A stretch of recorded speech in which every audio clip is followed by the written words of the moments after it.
equilibrium.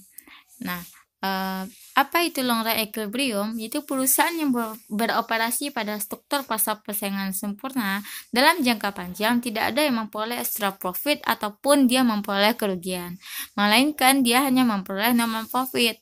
Kondisi ini terjadi karena asumsi free entry dan free exit yang kita bahas di part 1. Jika ada yang memperoleh extra profit, maka tentu akan mendorong perusahaan-perusahaan baru untuk masuk. Sehingga apa yang terjadi? Persaingan akan semakin ketat. Nah, kalau misalnya persaingan ketat, berarti apa? Permintaan input akan naik. Naik permintaan input berarti harga akan naik. Naik harga berarti biaya produksi akan naik. Sampai pada akhirnya tidak ada lagi extra profit. Sebaliknya ya, kalau misalnya dia mengalami rugi terus-menerus, dengan sendirinya pasti perusahaan akan keluar dari pasar. Dan yang tetap beroperasi hanya benar-benar yang efisien, yaitu yang tidak rugi. Berarti di gambar bagaimana? Jadi dalam gambar berarti kita buat MC. MC apa lagi? Karena dia long run berarti long run, L dia. Long run marginal cost. Kemudian ada apa tadi? Ada P sama dengan AR sama dengan MR. Jadi ini sudah long run semuanya. Kemudian AC-nya gimana? AC-nya dia tidak akan mengalami yang namanya rugi dan untung, berarti break even point. Ini adalah AC. AC-nya sudah dalam bentuk jangka panjang long run. Sehingga tidak akan ada yang namanya kerugian maupun keuntungan. Jadi dalam jangka panjang perusahaan hanya memperoleh break even point. Sedangkan dalam jangka pendek ada 3 tadi. Gitu.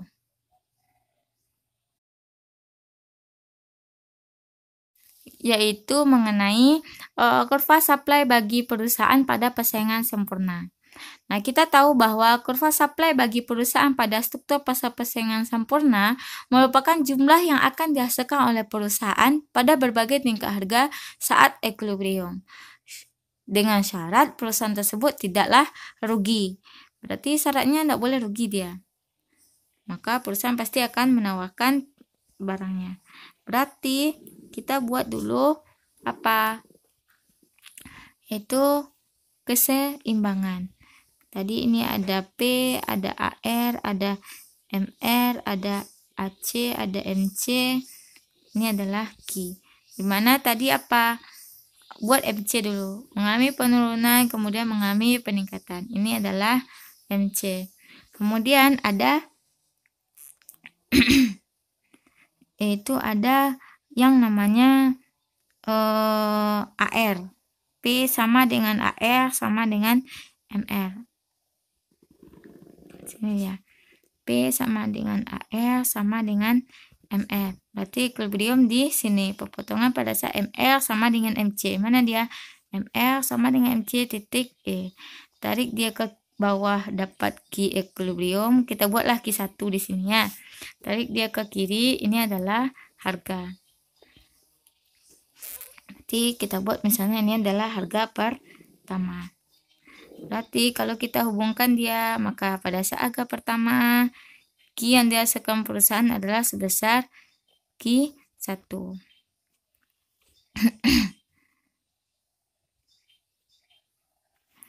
Dimana kalau di sini kita asumsikan bahwa awalnya adalah BEP.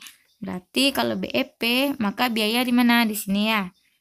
Biaya di sini, maka ini adalah kurva AC.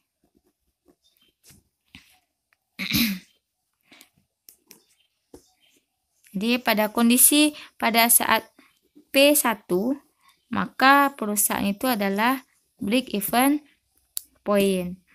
Kemudian